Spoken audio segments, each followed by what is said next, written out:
जीवं जीवं दव्वं जिणवरवसहेळजेळळीदेठं देविन्दविन्दवन्दं वन्दे तं सर्वदा शिरसा।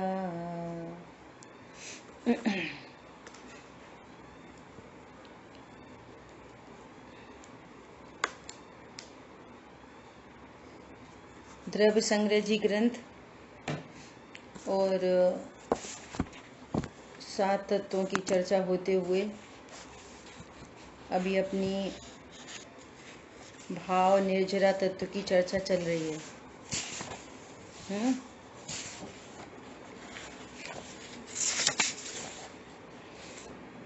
अभी थोड़ी सी चर्चा करेंगे अपन, फिर आगे बढ़ेंगे। जो अपन ने अभी तक सीखा उसके बारे में यदि बात करें तो निर्जरा का अर्थ क्या समझना। निर्जरा मतलब क्या, बोलो बोलिए। क्या पूछा बुआ जी? भाव निर्जरा मतलब क्या?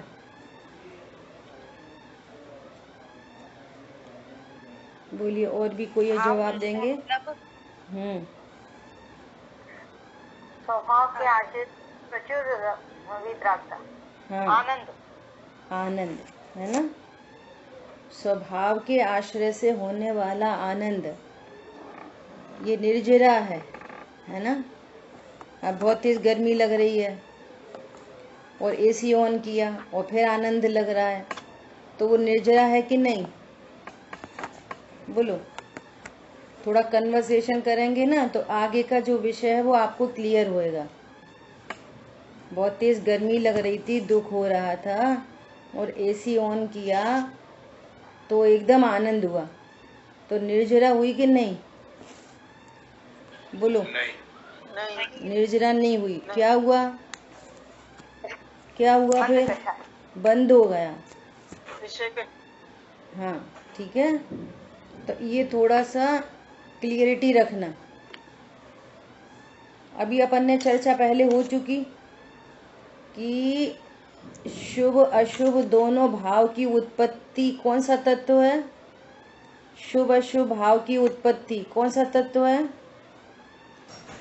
आश्रम। आश्रम तत्व है, और ये दुख रूप है। और आनंद की उत्पत्ति और वृद्धि ये संवर निजरा तत्व है। ठीक है, इतनी बात क्लियर है। शुभ भाव उत्पन्न हो या अशुभ भाव उत्पन्न हो, दोनों आश्रम तत्व हैं, है ना। और आत्मिक आनंद पूर्वक वे शुभ अशुभ भावों का अभाव होता है। शुभ अशुभ भाव का अभाव हुआ मतलब दुख का अभाव हुआ और सच्चा सुख प्रकट हुआ, अतीन्द्रिय सुख प्रकट हुआ, है ना। ये धन दुकान मकान से संबंधित जो सुख कहा जाता है, पहली बात तो वो सुख नहीं है, कम दुख है। दूसरा, वो इधर ही छूट जाता है। लेकिन यदि ये संवर तत्व परिणति में प्रकट होता है तो ये भावांतर में कैरी फॉरवर्ड होता है। ये और एक विशेष बात है। ठीक है, तो अब ये दोनों बातें ख्याल में रखते हुए अपने को आगे की चर्चा समझ में आएगी। और एक बात, जैसे अपने से किसी ने बुरा बोला, उसने कहा आप तो एकदम बेकार हो, कुछ काम धाम नहीं करते, और हमको बुरा लग गया, हमने भी बोल दिया। क्या बोला? अरे आप भी तो ऐसे ही हो, क्या हो। हमने भी उल्टा सीधा बोल दिया। तो ये उल्टा सीधा जो बोला, ये कौन सा तत्व निकला? ये कौन सा भाव है? बोलो।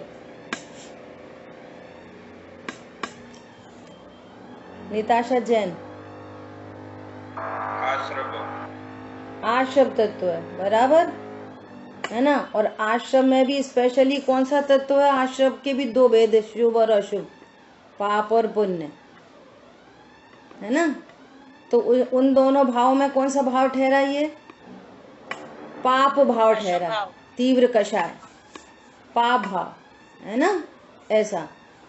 और किसी ने अपने से कुछ बोला और अपन अपने शांत रह गए, स्वभाव का तो अता पता नहीं, लेकिन शांत रह गए, ठीक है कहने दो, ये तो ऐसे ही कहते रहते हैं, कुछ भी समझ के शांति हो गई। तो ये शांति कौन सा तत्व है? ये मंद, हाँ, ये भी मंद कषाय रूप आश्रव ही तत्व है, ठीक है।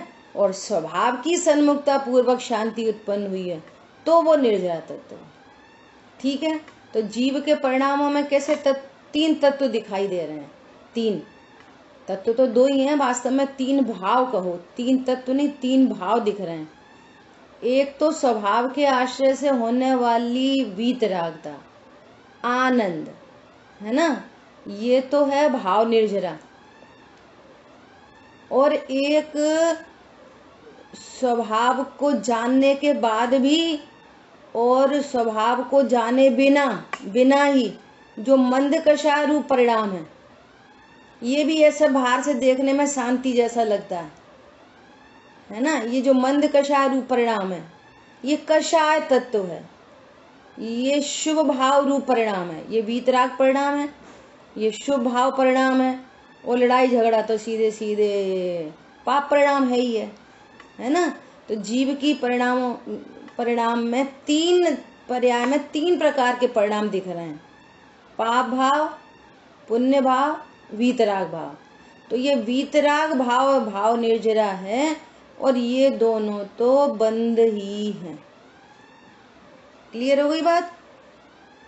जीव के परिणामों में चारित्र गुण की विकारी पर्याय देखी जाए तो तीन प्रकार की हैं, एक अशुभ, एक शुभ और एक वीतरागता। क्लियर हो गई बात? देखो अब अपन यहाँ पे पढ़ते हैं।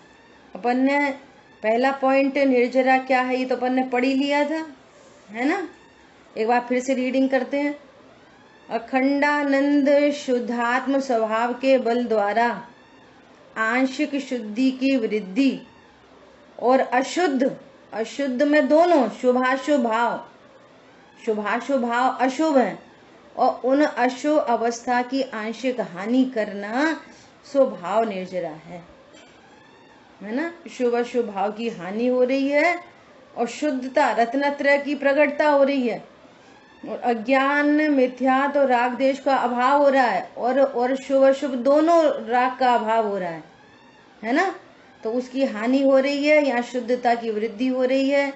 अपने को पहली बार जान लिया, ओहो मैं आत्मा हूँ, ऐसा ज्ञान हो गया, विश्वास हो गया, अपना आनंद हो गया, तो ये भाव निर्जरा है। तथा उस प्रसंग पर द्रव्य कर्मों का स्वतः अंशतः खिर जाना। अब ये कंडीशन जीव में तो जीव का भाव हुआ, लेकिन बाहर में जैसे जीव के भाव का निमित्त पाकर कर्म बंधते हैं, ऐसी जीव के भाव का निमित्त पाकर कर्म निर्जरा को प्राप्त हो जाते हैं, अंशतः खिर जाते हैं। कैसे खिर जाते हैं? देखो यहाँ पर एक और बहुत गजब की बात है। इन जनरल अपन क्या सुनते हैं, जैन शासन स्यादवादमयी है, यहाँ अपेक्षाओं से कथन किया जाता है ना। कैसी अपेक्षा से? एक सामान्य कथन होता है, एक विशेष कथन होता है। जैसे ऐसा बोलें कि राष्ट्रपति के घर पर बिना आज्ञा के कोई प्रवेश नहीं कर सकता, है ना। तो सचमुच में राष्ट्रपति के घर में बिना आज्ञा के कोई नहीं प्रवेश कर सकता? हाँ, कोई नहीं प्रवेश कर सकता। अब अपेक्षा समझ लो। अच्छा, राष्ट्रपति की पत्नी, राष्ट्रपति के बच्चे, बोलो उनको भी राष्ट्रपति की आज्ञा की जरूरत पड़ेगी? नहीं जरूरत पड़ेगी। तो ये दोनों कथन विरोधी हो गए कि विरोधी नहीं हो गए? अपेक्षा समझो। अपेक्षा क्या है कि अदर देन फैमिली मेंबर जो कोई है वे सब बिना आज्ञा के प्रवेश नहीं कर सकते। अपेक्षा लग गई। तो कोई प्रवेश नहीं करता, कोई की अपेक्षा बता दो और कोई तो प्रवेश कर सकता है, तो वो दूसरे कोई की अपेक्षा बता दो, अरे उनकी पत्नी बच्चों को थोड़ी आज्ञा की जरूरत है। ऐसे दो प्रकार के कथन हो गए ना। ऐसे ही समझना यहाँ पर भी स्यादवाद। कैसा स्यादवाद? कि हम जनरली क्या सुनते हैं कि स्वयं किए जो कर्म शुभाशुभ फल निश्चय ही वे देते, करे स्वयं और फल दे अन्य को। स्वयं किए कुछ मतलब नहीं निकला, स्वयं किए तो फिर, है ना। एक तो ये कथन आता है। तो इसमें क्या समझना चाहिए कि यदि आप भेद विज्ञान नहीं करोगे तो ये वाली बात एकदम परम सत्य है। स्वयं शुभाशुभ भाव किए, कर्म का बंधन होएगा, वे उदय में आएंगे, फिर उनके फल मिलेंगे, फिर ये राग द्वेष उनमें नवीन राग द्वेष उत्पन्न करेगा, और फिर सुखी दुखी होगा, फिर कर्म बंधेंगे, फिर ऐसे अघाती कर्म में संयोग शरीर आदि प्राप्ति होगी। तो ये श्रृंखला भाव कर्म द्रव्य कर्म नो कर्म, भाव कर्म द्रव्य कर्म नो कर्म, ये श्रृंखला चली आ रही है, ऑलरेडी चली आ रही है अनादि से आज तक, है ना। लेकिन यहाँ पे क्या कह रहे हैं? अखंडानंद शुद्धात्म स्वभाव के बल से पूर्वबद्ध कर्म, जो ऐसे कोई कर्म किए थे, है ना, भाव किए थे, जिनसे कर्म बंधा था, वे क्या हो जाते हैं? वे भोगने पड़ते हैं कि जरूरी नहीं है? स्वभाव के आश्रय से अनंत कर्मों की निर्जरा हो जाती है। समझ में आ गई बात? क्या बोल रहे हैं कि स्वभाव के बल द्वारा उस प्रसंग पर द्रव्य कर्मों का स्वयं स्वतः अंशतः खिर जाना। अब कैसे खिरते हैं ये भाव निर्जरा से? ऐसे खिरते हैं कि एक तो क्रम में लगे रहते हैं, जिसको निषेध रचना क्रम कहते हैं, अपन कई बार ये शब्द यूज कर चुके हैं। एक ग्रुप ऑफ घाती अघाती कर्म, ग्रुप ऑफ घाती अघाती, ऐसे ग्रुप, इसको निषेध बोलते हैं। तो ये तो अपने अपने क्रम से है, खिर ही रहे हैं, अपनी स्थिति पूरी करके, बस उनकी लाइन बनी हुई है। समझना बहुत इंपॉर्टेंट बात है कि जैसे समझो कि एक ये गोला है और इसमें कुछ परमाणु है, फिर दूसरा गोला उसमें परमाणु, तीसरा गोला उसमें परमाणु, ऐसे एग्जाम्पल समझ लो, ऐसे ऐसे। अब इसमें जो परमाणु हैं, इस निषेक में जो परमाणु हैं, वो ऐसा परमाणु हो सकता है कि जो अभी 5 मिनट पहले बंधा हो, और इसमें ऐसा परमाणु हो सकता है कि 2 साल पहले बंधा हो, और ऐसा परमाणु हो सकता है कि जो 2 भव पहले बंधा हो। ऐसा कैसे हो सकता है? कि पहले चर्चा हो गई कि जो भी कर्म बंधता है वो अपनी स्थिति को लेकर बनता है, कि इसकी स्थिति इतने काल तक जीव के साथ रहेगा, और जैसे ही वो काल पूरा होगा अब वो खिर जाएगा। समझ आ गई बात? तो वे कर्म तो ऐसा एक ग्रुप रहता है, तो वे कर्म तो ऑलरेडी खिर ही रहे हैं, एक के बाद कर्म खिर रहे हैं, अपनी अपनी स्थिति पूरी करते हुए वे रिलीज हो रहे हैं। अपन ऐसा शब्द यूज कर सकते हैं कि वे अपने आप रिलीज हो रहे हैं, ऑटोमेटिक, जिसको अपन कहते हैं कर्म का उदय आया। तो उदय आया है ना, वो रिलीज हुआ है ना। और वो जो रिलीज हो रहा है, और सब आपको जाना नहीं है, तो फिर क्या हुआ? जैसे अपन से किसी ने बुरा बोला, हमारे घर की चोरी कर ली, तो वो तो पूर्व का कर्म रिलीज हुआ, उस संबंधी कार्य हुआ, और यहाँ अपने अखंडानंद शुद्ध स्वभाव को जाना नहीं है, तो फिर वो जो कर्म रिलीज हो रहा है, उसमें स्थिति परिस्थिति बन रही है, उसमें नवीन राग देश हो रहा है। नहीं, ये अच्छा ये बुरा, इनने अच्छा नहीं करा, इनने अच्छा किया, अभी पूजा करें, अभी दान करें, अभी ऐसा है, अभी ऐसा, तो फिर नवीन कर्म बन रहे हैं, फिर वो इसी लाइन में लग जाते हैं, है ना। ऐसा श्रृंखला चल रही है, ठीक है। और अब इस शुद्धात्म स्वभाव के बल से क्या हुआ कि ये तो खिर ही रहा है, और ऐसा पीछे जो बहुत समय बाद उदय में आता, वो पता नहीं कैसा दुख देता, कैसा सुख देता, क्या करता क्या नहीं करता। वे कर्म भी बिना फल दिए खिर गए। जो लाइन में लग के आ रहे हैं वे तो खिर ही रहे हैं, लेकिन पूर्वबद्ध कर्म की भी निर्जरा हो गई बहुत ह्यूज अमाउंट में। समझ में आ रही है? ये होता है कर्मों में।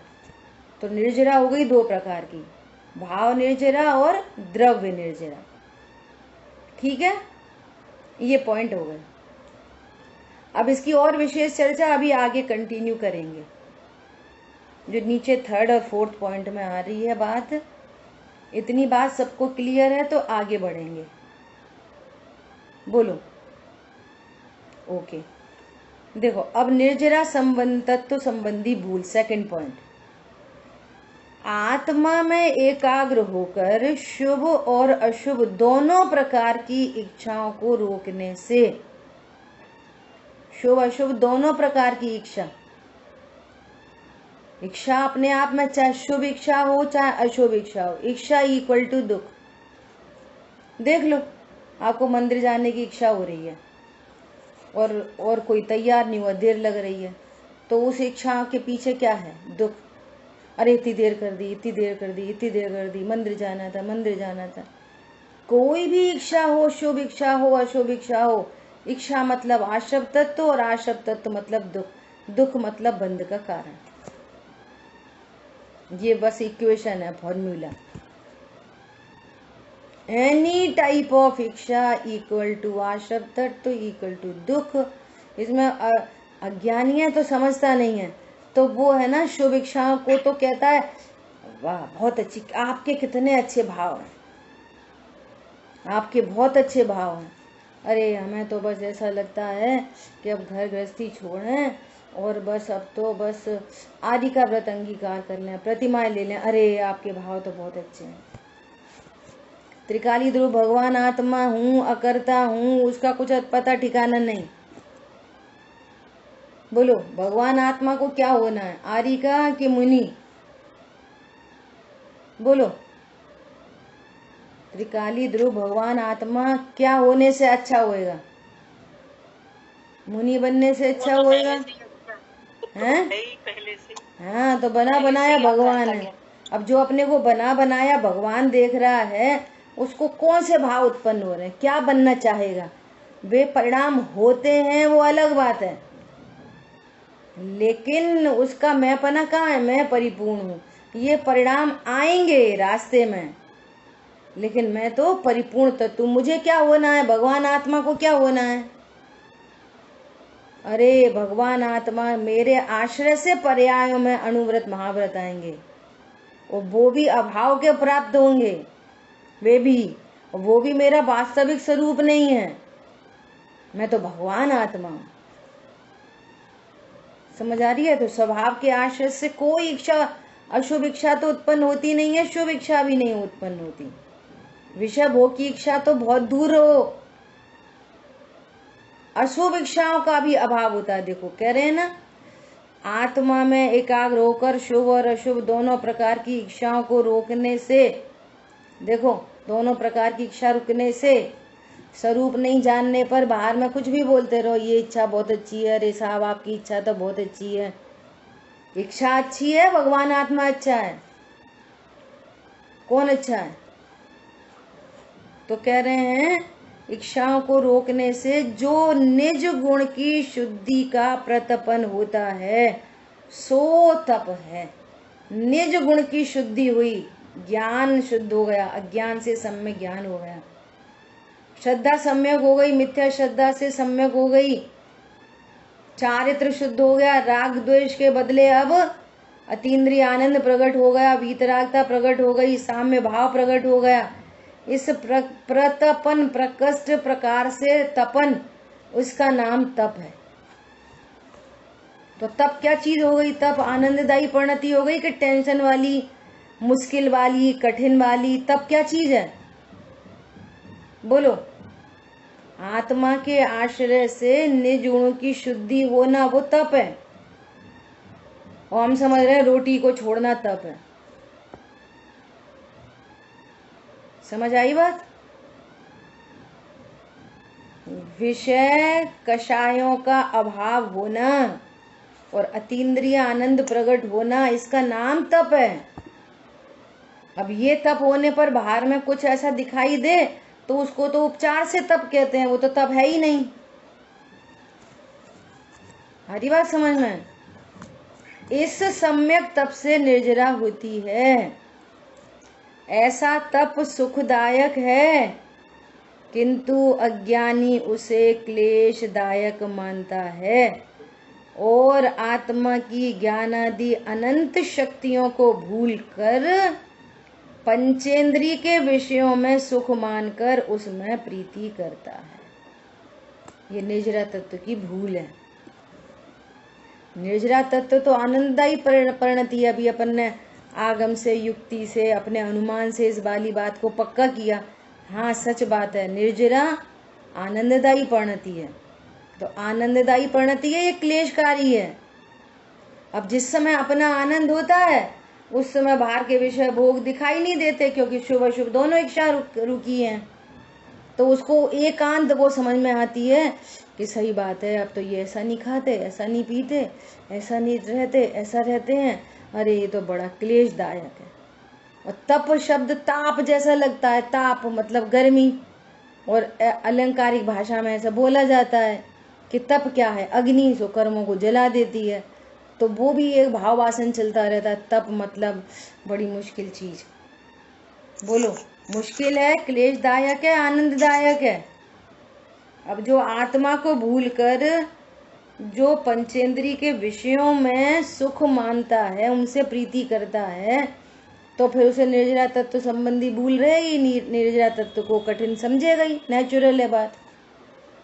समय सारजी में गाथा चल रही है, अज्ञानी के सब भाव अज्ञान में है। पूजा पाठ व्रत नियम संयम भी अज्ञान में है। थोड़ी कठिन बात पड़ती है। और ज्ञानी का युद्ध का मैदान भी ज्ञान में। समझ में आ रही है बात? वो तो एक जरा से दया दान के परिणाम में मूर्छित है ना? और ये ऐसे युद्ध आदि के भी भाव उत्पन्न हो जाएं, विषय भोग के भाव उत्पन्न हो जाएं, वो इसमें मूर्छित नहीं रहता। अब मैं तो त्रिकाली ध्रुव भगवान आत्मा हूं, ये जड़ की क्रिया मेरी नहीं, ये परिणाम मेरा त्रिकाल स्वभाव नहीं।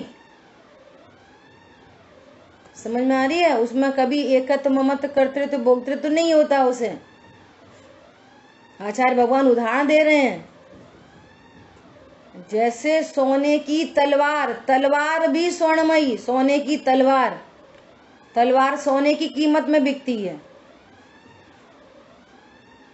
और 10 तोले का हार मेड बाई आयरन, लोहे का हार कितने रुपए में बिकेगा? बहुत अच्छी नक्काशी है, बहुत सुंदर डिजाइन है, 10 तोले का है। भैया तोले ओले छोड़ो, लोहा है। हमारी बात समझ में? ऐसी अद्भुत बातें हैं। क्या बोल रहे हैं? ज्ञानी के तप काल में परिणामों की शुद्धता अनुसार निर्जरा कही है, मात्र बाह्य तप से निर्जरा मानना भूल है। बाह्य तप, हमने रोटी नहीं खाई तप हो गया, आज हमने अनशन किया तप हो गया, आज हमने रस परित्याग किया तप हो गया।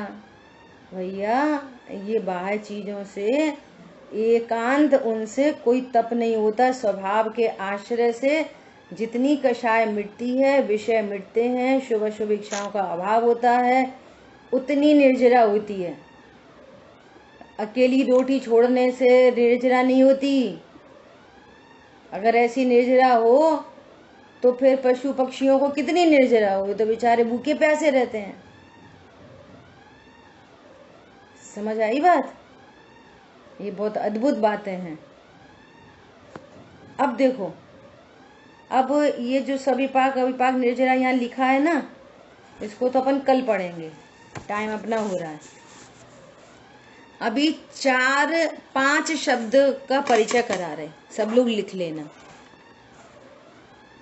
एक साइड में लिखो भाव निर्जरा, दूसरी साइड में द्रव्य निर्जरा। भाव निर्जरा, द्रव्य निर्जरा,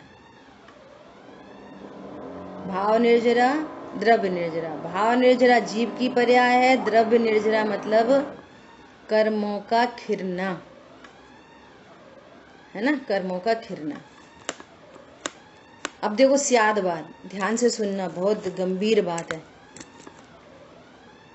कि अभी चर्चा हुई ना कि कर्म तो अपनी स्थिति पाकर प्रति समय खिर ही रहे हैं, अपनी अपनी स्थिति तक रहते हैं, उससे अधिक समय तक कर्म परमाणु रहते ही नहीं है जीव के प्रदेशों के साथ में, वे वहां से खिर जाते हैं, स्वयं से ही हट जाते हैं, स्वयं से ही हट जाते हैं।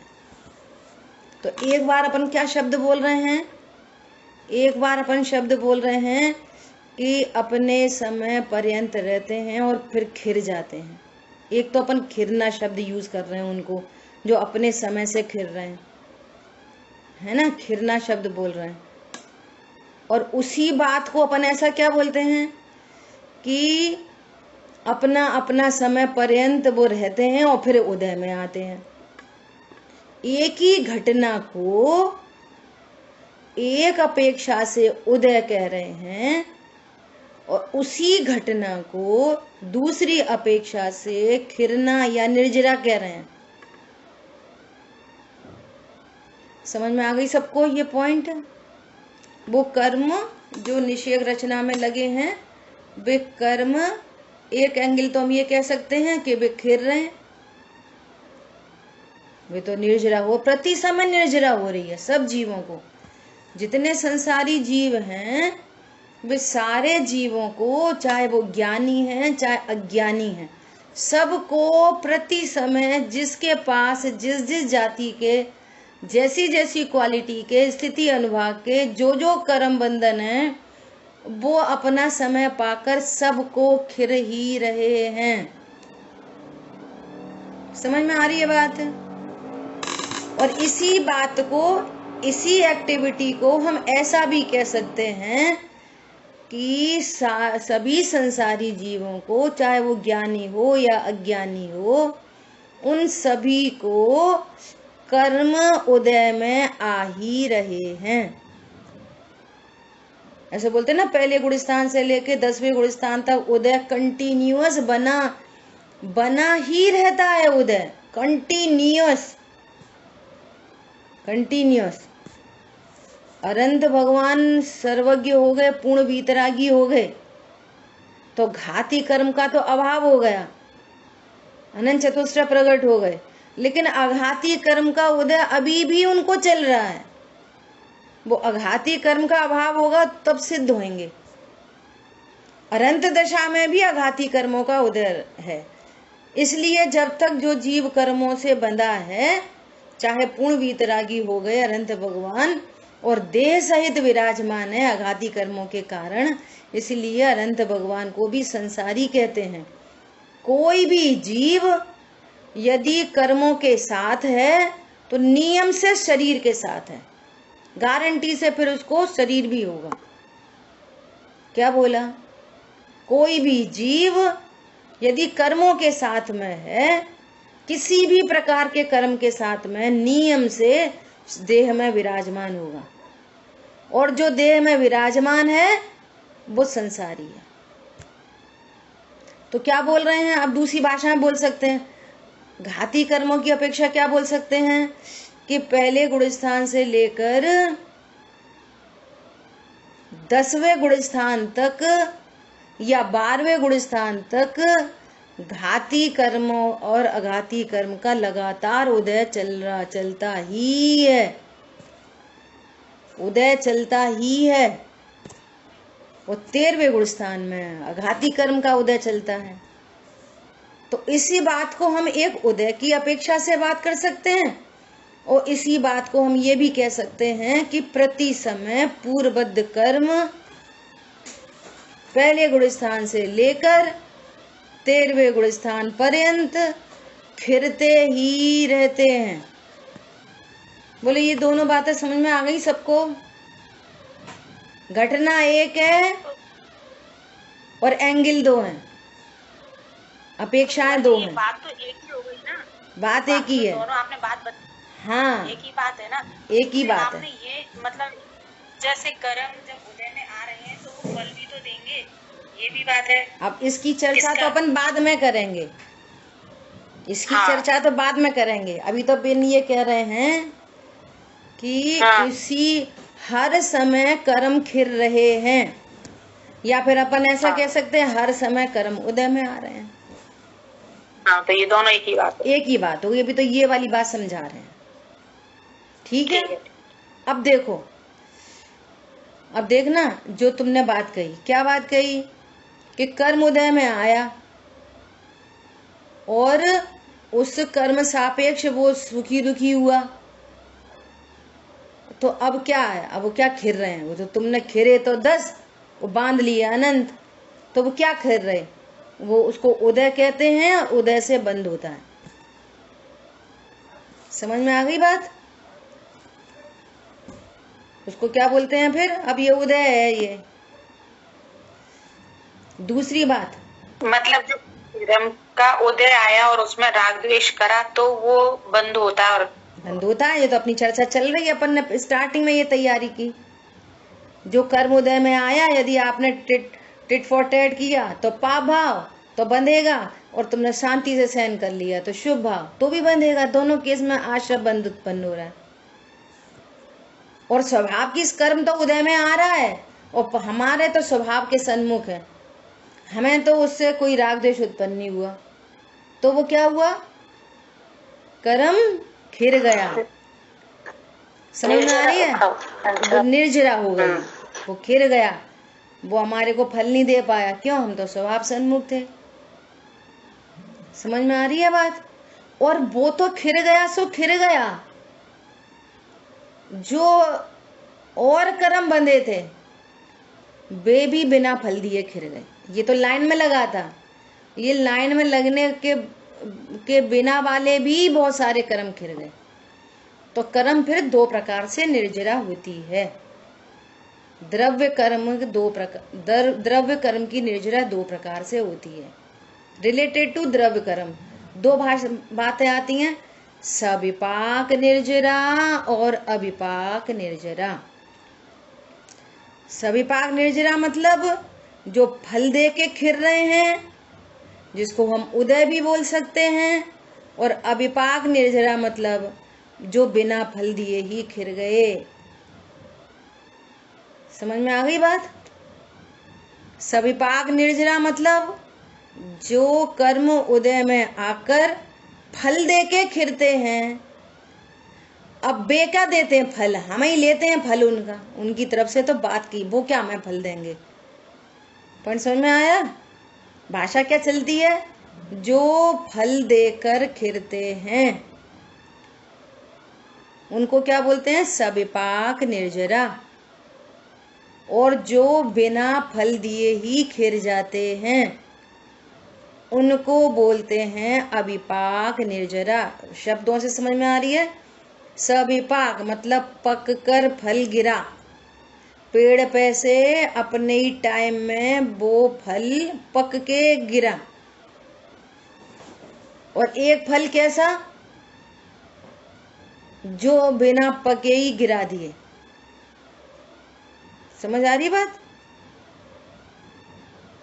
पेड़ पे से झड़ा दिए, ऐसे ऐसे हिला के, बहुत सारी टपक पड़े, तो ऐसे ऐसे हिलाना मतलब अविपाक निर्जरा। अविपाक जिसका विपाक नहीं आया। और एक सविपाक जो उदय में। डाउट है। हाँ बोलिए। देखिए, अब जैसे आप बोल रहे निर्जरा होती है, तो निर्जरा तो जो सम्यक दृष्टि जीव है उनको ही होगी, उनको ही आनंद की कंटिन्यूटी। तो जब उनके कर्म खिर रहे हैं तो उनकी तो हमेशा अविपाक निर्जरा ही होनी चाहिए। हाँ, उनको वो कहाँ राग द्वेष करेंगे यदि उनको कर्म आ रहे हैं तो अब देखो, अनंतानुबंधी जाति, अब जाति अलग अलग है ना, तो उन्होंने स्वभाव के आश्रय से अनंत मिथ्यात्व और अनंतानुबंधी कषाय का अभाव हुआ उनके, तो मिथ्यात्व और अनंतानुबंधी की निर्जरा होगी। लेकिन अप्रत्याख्यान है प्रकृति में तो बहुत ऐसे बोला ना, अंशतः खिर जाना, और पूरे कहाँ खिरे। अभी तो चर्चा चल रही थी अनंत भगवान की, घाती मिटे अघाती का मिटे। तो जिसको जितने कषाय मिटी उतने कर्मों की निर्जरा, और जितने अंश में कषाय है उतना सविपाक निर्जरा उनको भी चल रही है। दो काम चल रहे हैं ना, स्वभाव के आश्रय से वीतरागता, एक कषाय चौकड़ी के अभाव की वीतरागता, और 3 कषाय का सद्भाव है। तो जिस सविपाक निर्जरा है और जो अविपाक निर्जरा चल रही है, फिर स्वभाव का आश्रय लिया, फिर दूसरी कषाय का भी अभाव हो गया, तो जो दूसरी कषाय उदय में आते फल देती रहती, फिर स्वभाव का आश्रय किया, और फिर अनंत कर्मों की अविपाक निर्जरा। अप्रत्याख्यान की, या तो अप्रत्याख्यान का कर्मों का उदय आता रहे, वो आता रहे, चौथा ही गुणस्थान बना रहेगा, और फिर स्वभाव के आश्रय से दूसरी कषाय का भी अभाव हुआ, तो 2 कषाय चौकड़ी के अभाव की वीतरागता हो गई, तो वो फिर अविपाक निर्जरा की, और फिर सविपाक निर्जरा चल रही है प्रत्याख्यान संबंधी। मुनिराज को 28 मूल गुण का पालन हो रहा है, सविपाक निर्जरा, और 3 कषाय चौकड़ी के अभाव पूर्वक जो वीतरागता कंटिन्यू हो रही है, अविपाक निर्जरा चल रही है। समझ में आ रही है? 2 चीजें चलती रहती हैं सम्यक दृष्टि जीवों को, और अज्ञानी जीवों को अकेली सविपाक चलती है। वो तो कर्म का उदय आता है, अब यहाँ तो खिर जाने के एंगल से उसको निर्जरा कह रहे हैं, वास्तव में वो उदय है, वो नवीन राग द्वेष उत्पन्न करता है, 10 कर्म परमाणु झड़ते हैं, 1 लाख बंधन कर लेता है, तो काय की निर्जरा। समझ आई बात? ऐसा समय हुआ है। हाँ, शेष चर्चा अपन आगे करें। कल क्लास है क्या? कल क्या है? कल धनतेरस है। धनतेरस को धन्य करेंगे अपन। क्या करना है धनतेरस में? क्या करना है?